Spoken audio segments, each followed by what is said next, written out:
very effective when you balance the brain chemistry and work with the neurotransmitters. Yes. And also there are mineral imbalances that contribute to schizophrenia. Sometimes. If she were to have this kind of analysis done for her son, would that be helpful to him? If it is exciting to her to do so.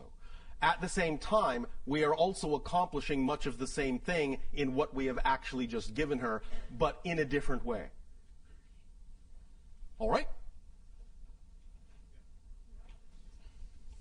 Greetings, Bashar. And to you, good day. I'd like to explore something with you, if I may. Well, of course you may. As a child, I've always been interested in extraterrestrial phenomenon.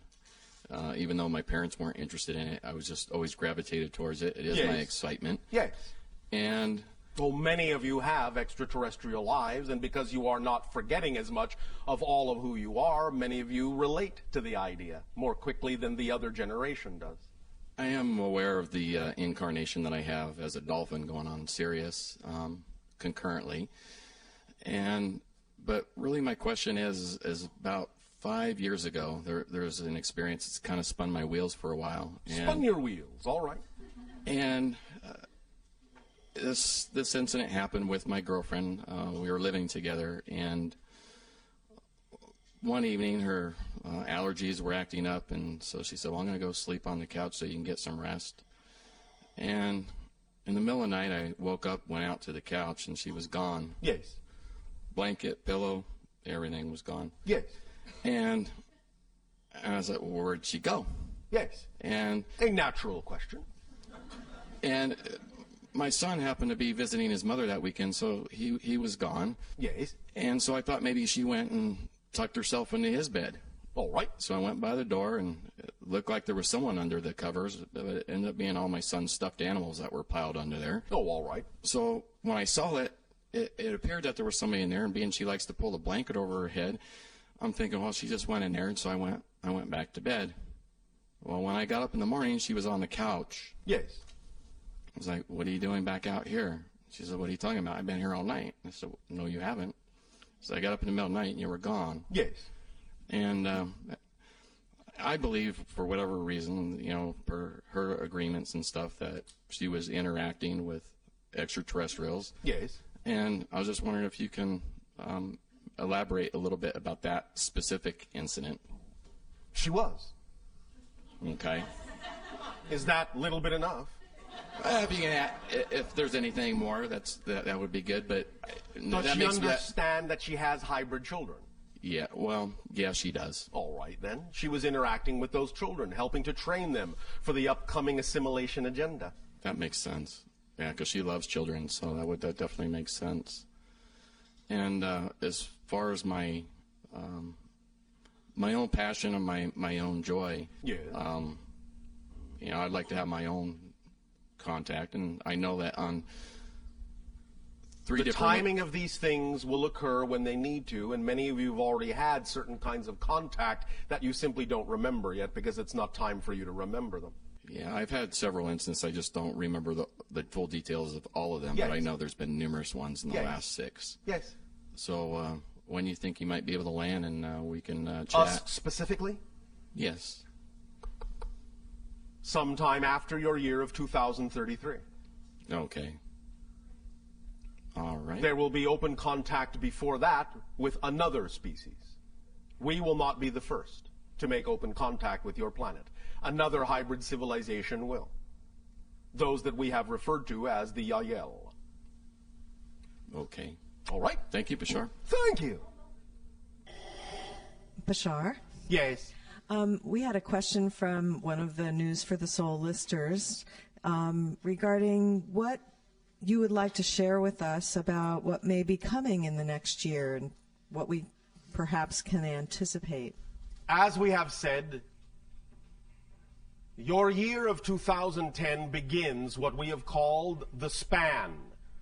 The 5 years of 2010 to 2015, in which there will be very specific kinds of alterations and accelerations in energy, and opportunities for the idea of true assimilation within yourselves and integration within yourselves of many of the things that represent your highest aspirations and your dreams, if you are willing to clear the path now.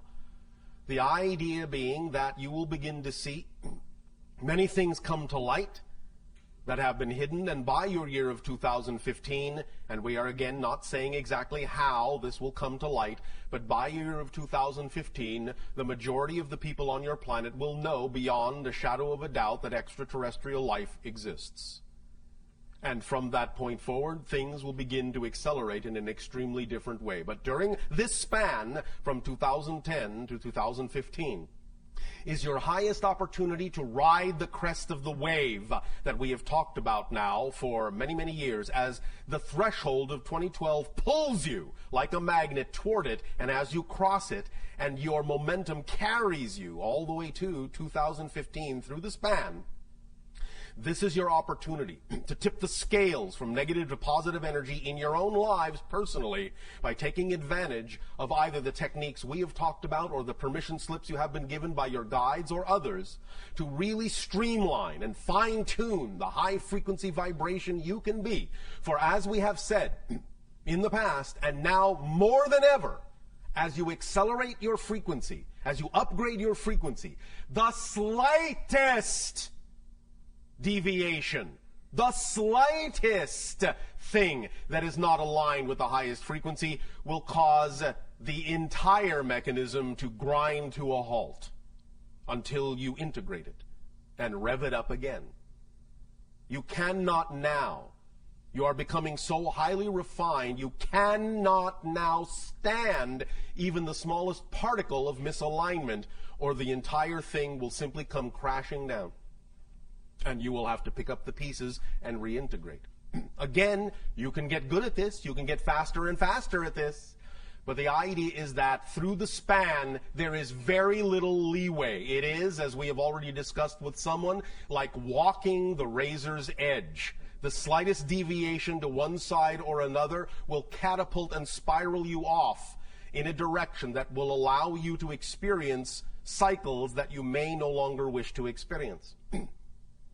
Allow yourself to remain in balance through this span. The energy is highly accelerated.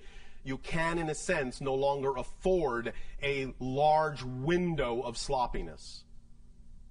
You now have a very narrow path of frequency vibration to walk that represents your true self. It will become narrower and narrower and narrower. Any deviation in that sense will be felt in that sense possibly as extreme pain. Allow yourselves the opportunity to experience it as joy by accelerating forward.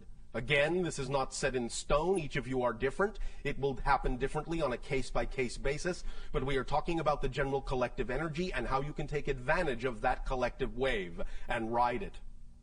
Otherwise, you may experience a great degree of confusion. But always you have now the sufficient tools to bring you back to square one, as you say, and carry you through the span clearly.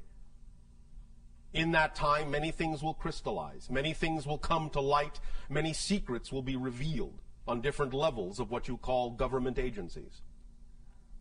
You will find that toward your year of 2013, there will be incidents that will completely rearrange certain political relationships in your world.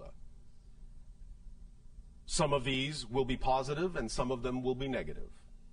But it will lay the course and lay the foundation and lay the path for what is to happen beyond 2015 and what will accelerate toward the idea of contact between 2025 and 2033.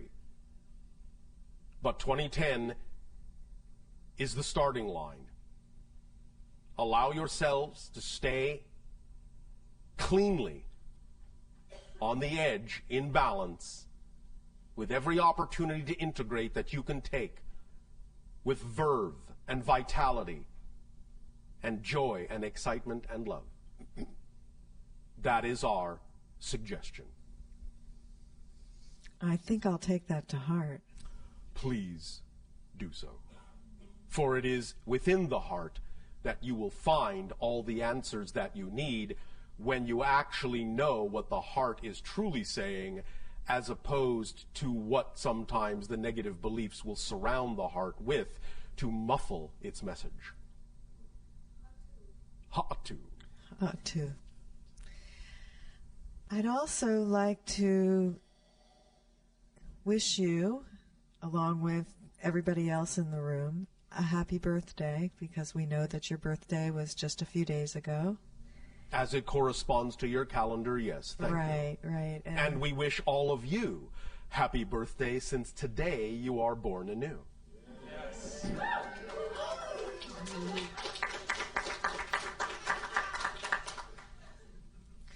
Thank you, Bashar. I'm going to turn this over to Kim now.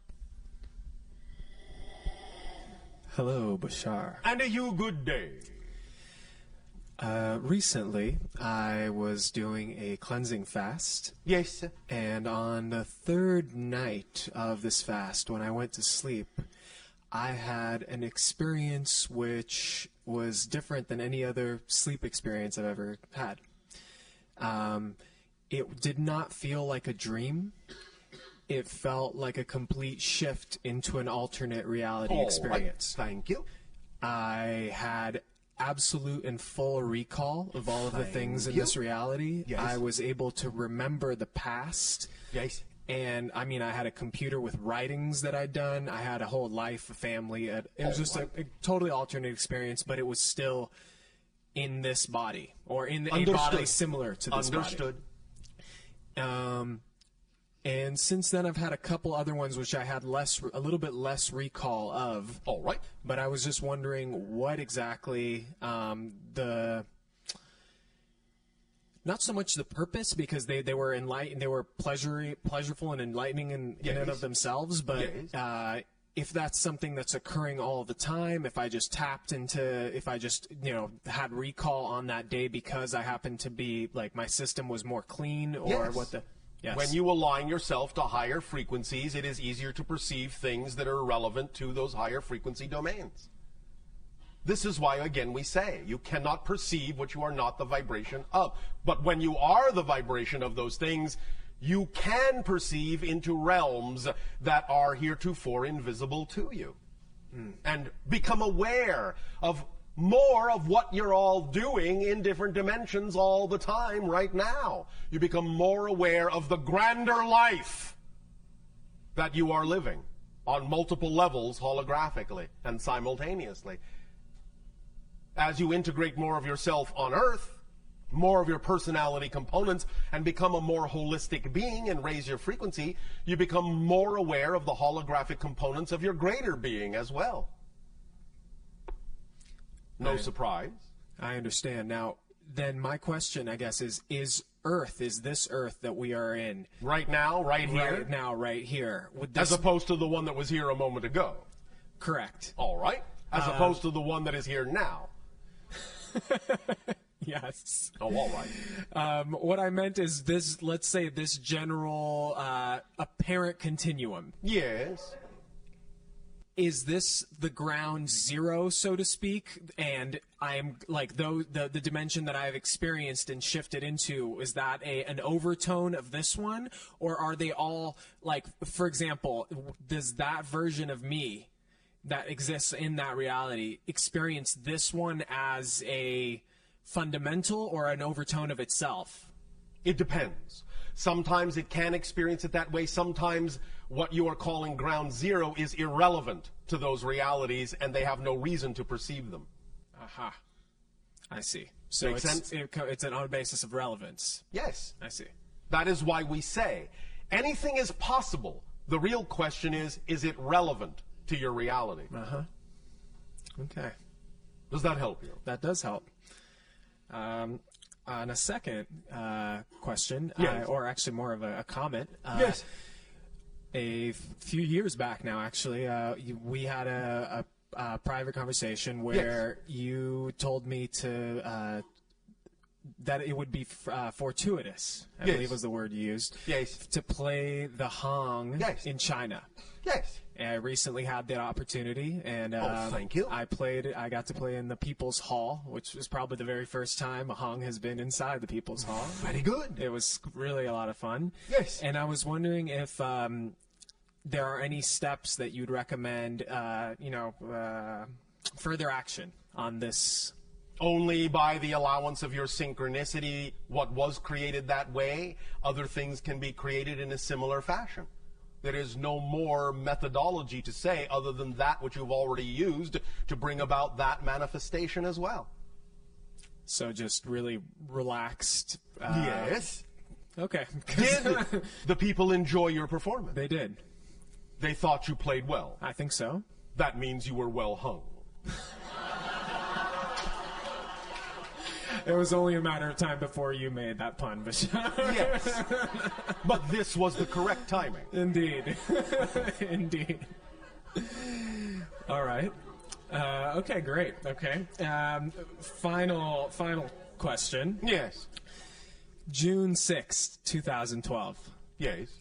Venus will be transitioning in front of the sun from the Earth's point of view. Oh, all right. Is that correct? Why are you asking us? Because I feel like you have, pretty good knowledge on that kind of stuff. Why don't you simply consult your own charts? Well, okay. So I guess my question is, what I heard was that during this transition, while Venus places itself in between Earth and the sun, yes, a solar wind, a solar flare is going to. Is this a variation of the other question that was asked earlier? But this is this now. Yes. Now we're in a different reality, right? All right. Very good. I will give you a different, similar answer.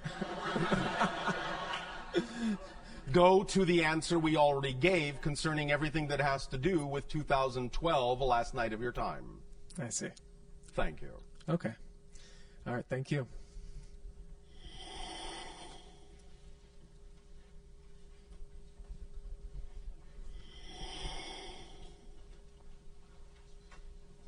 Hello, Bashar. And you good day. When you make agreements with other civilizations in the Alliance to perform services for each other, Yes. what are some of the most unique services that you've had to perform for each other? One of the most unique services that we have performed for other civilizations is creating an energy field in our civilization that allows them to create a temporary body in our civilization to experience our civilization temporarily. Thus, then, when they are done with that experience, they simply pop out, retract their consciousness, and the body dissipates back into energy. Thus, then, they do not have to have what you call a full incarnation. They can have a true physical temporary surrogate experience in one of our forms to experience the sensations of our reality without that full incarnational cycle. And what do they do for you? They allow us to perceive emanations that come from their combining of energies that would be akin to what you would call energy music, but it is in that sense silent. But the emanations have color, have frequencies, have patterns that are extremely unique in all the civilizations that we have found, and that we find that these patterns are revealing to us of different aspects of our connection to creation. So it is like they have created a consciousness mirror that when you look into it reveals aspects of yourself you may have otherwise been unaware of. Oh, that's deep.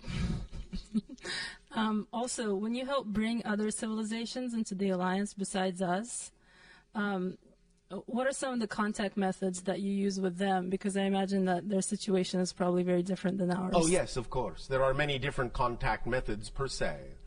One had to do with the idea of allowing them to appreciate that we understood their musical language. And in that sense, by replicating their musical language, they were willing to communicate. Do you understand? Yes. That was their sole criteria for allowing connection to other civilizations. That you had to comprehend and, in a sense, repeat back or reflect back very specific tonalities in their musical language for them to understand that a true connection existed. Without that tonal reflection, they have a belief system that says that connection is not appropriate at that timing. Kind of like with us, we have to see you first before we believe that you're there. Well, not exactly in that expression. More the idea that we have to understand and experience that there is a piece of us in you before we will know that you know we are all connected. So if you are operating on that level, you will be able to show us that you're operating on that level by reflecting back to us the piece of us that exists within you. And when we see that reflection, we will know that you know we are all connected, and we will feel, in a sense, appropriate in strengthening the connection from that point forward. But without that reflection, they do not allow themselves to form a solid connection to that civilization. Okay, and for those civilizations that you've already brought over, Yes. what was their initial reaction to the first physical contact with Well, you? certainly they don't have all the same reaction.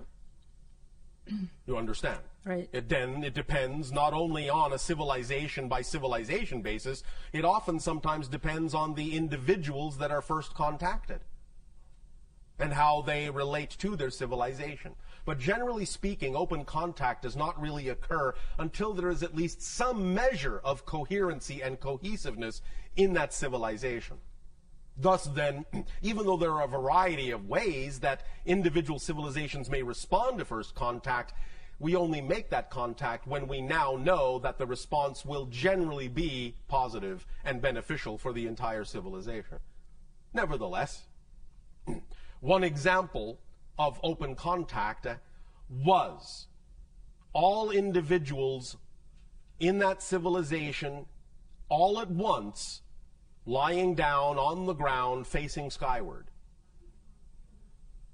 This was their way of acting as intermediaries between their planet and the sky. It was their symbol for connecting what you would call heaven and earth.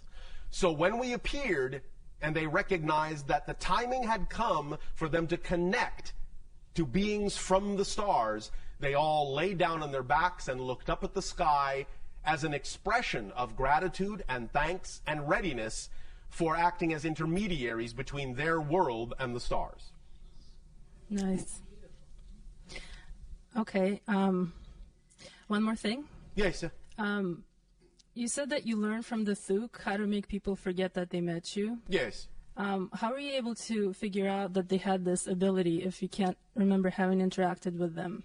As we explored our own consciousness and elevated our own frequency, knowing that something had happened even though we could not remember what it was our experience of what we call the watermelon seed effect. We knew something had happened, but our consciousness was prevented from knowing what had happened, and so we examined our consciousness until such time as we found a third direction to pitch our consciousness into that allowed us to awaken to the memory of those experiences. So they gave us the opportunity to look in a new direction we had never looked at before within our own consciousness. Was it with their permission? Of course. Oh. And what kinds of applications have the Thuk found for their ability? We are not allowed to share that information. Okay.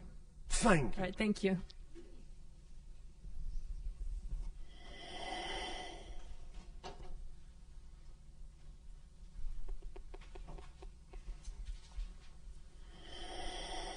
Hello, Bashar. And you good day. I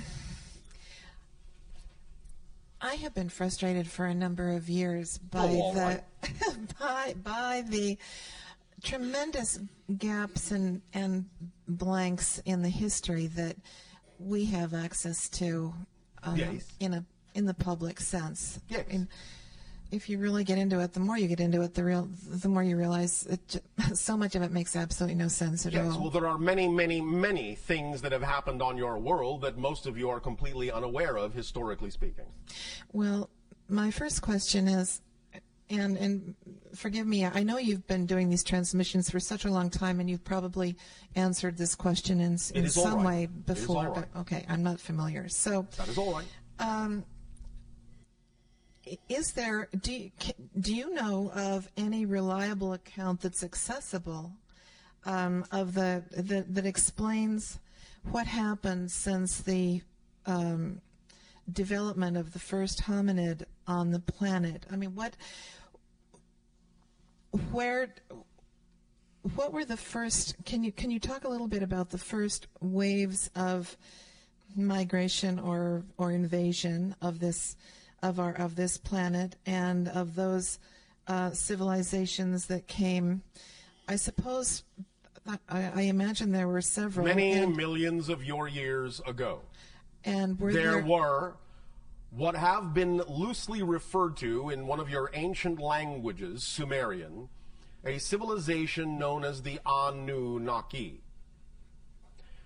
They came, their precursors came, many millions of your years ago, when there was upon your planet the species that you understand now as reptilian or dinosaur. You understand? Yes.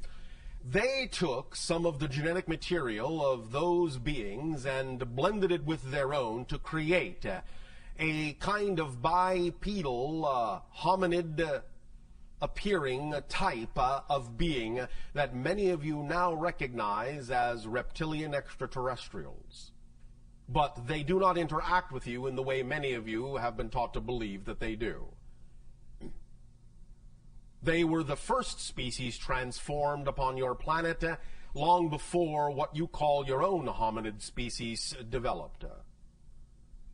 This was what you call many millions of your years ago, approximately 72 million of your years ago. That is the first that we record of such incidents on your world. So, in other words, what you're saying is that there was no. I mean, the American Indians have a belief that the first, in a sense, the first presence on this planet was human, but not. That was the first presence within a particular age or era on your planet, not the first of all times. Well, what I was about to say is the first presence. In the ethereal sense, in the cosmic sense, that yes. the spirit, the man-woman principle, yes. rather oversaw the formation of the planet, so that it would be a home that would be suitable to the evolution of our species and so many others that have been able to adapt to it. But that happens within timelessness. You are asking us about an actual historical timeline.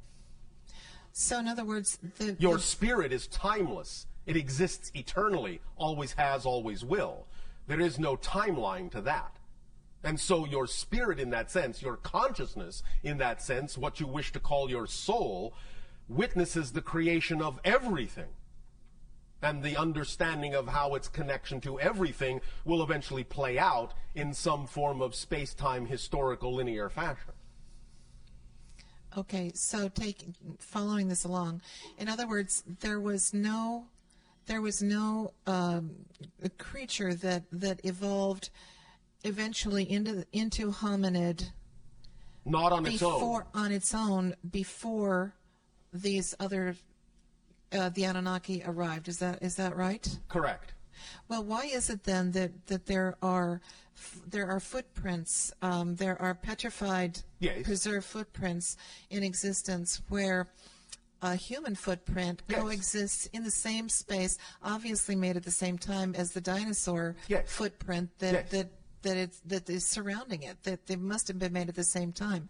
How yes. did that happen? Visitors. Transcending different dimensions of reality, what you would euphemistically call time travel, parallel reality shifting. Visitors. Oh, okay.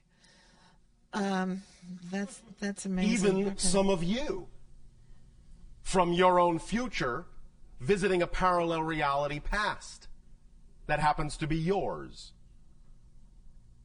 Does that make sense to you? Yeah. There you go. Mind-blowing, but yes. Oh, all right. Okay. It is all right to have your mind blown now and then. In fact, it might be a good thing. Another thing, too, that just is so irritating to me is that there has been no good explanation so far as to what the USOs are, the submersible, unidentified objects that are seen regularly coming yes. in and out of the ocean. Yes. What are they? There are temporary bases under some of your oceans, And what you typically call UFOs often have the capability of simply going from air underwater and so become USOs. That's all.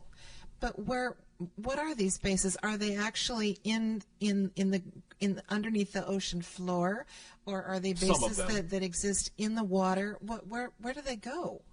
Some of them, in that sense, will go into tunnels that are representative of actual physical temporary bases in the crust of your planet. Others, in a sense, will actually simply phase shift themselves and simply go through your planet. They just simply don't need to get out of the way. They don't need to go around your world. On their trajectory, they can simply go through your world. You understand? Yes, sort of. Okay. And I guess the other question I had was in the last few years, I've gone to a few outdoor concerts at the Greek Theater, the Hollywood Bowl, and I believe that I have been aware of the presence of, and this is pretty much the only time I've felt this, but I think I've been aware of the presence of ships in another dimension above the amphitheaters. Sometimes that is the case. As we said, there are observations being made, and there are, in that sense, observations being allowed from time to time to test the observation capabilities of your people. Is this typically felt, what I've experienced is sort of like the tipped me off just to kind of tune in was like an odd pressure on the top of my head, which is, again, the only time I've ever experienced this. Different people will experience it in different ways. That happens to be what works for you. And so the inhabitants of these ships, where are they from, by the way? Are they different places? Okay. And are they then, they're testing to see if we pick up on their being there too? Oh, okay. To gauge whether you are ready for contact. To stretch your senses. To expand your idea that you exist and can perceive in more than one dimension. Thus then allowing you to elevate your frequency, and in elevating your frequency, giving all of us the signal that you're willing to meet us halfway. Create a third reality in which we can both interact. All right? Yeah, that will do. Okay, thank you. Thank you. At this timing, we will now extend to each and every one of you our deepest appreciation for allowing for the co-creation this day of your time of this transmission and the sharing with you of the crystallization of the structure of beliefs within your consciousness. The tool is yours to use as you will. Use it well. Our unconditional love to you all, and a fond, exciting, creative, and joyful. Bless you. Good day. Good day.